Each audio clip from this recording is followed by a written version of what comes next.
మేడిపడ్డ మేడిగడ్డ అన్నారు.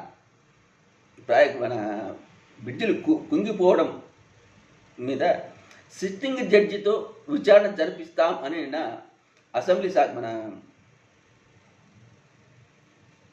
ముఖ్యమంత్రి రేవంత్ రెడ్డి ప్రకటించడం జరిగింది.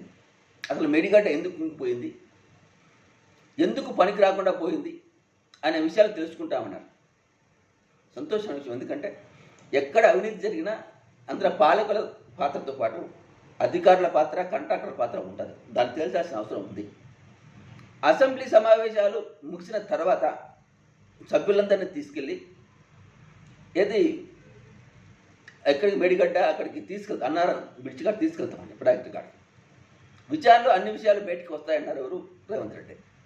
కాంట్రాక్టులు ఎవరు ఇచ్చారు, వారి వెనుక ఉన్న నాయకులు ఎవరు, అధికారుల పాత్ర ఏంటి అని ఇలా అన్ని విషయాలు వెలుగుకు తీసుకొస్తామంటూ ఒక ప్రకటన చేయడం జరిగింది. ప్రస్తుతం అది చర్చనీయాంశంగా మారింది.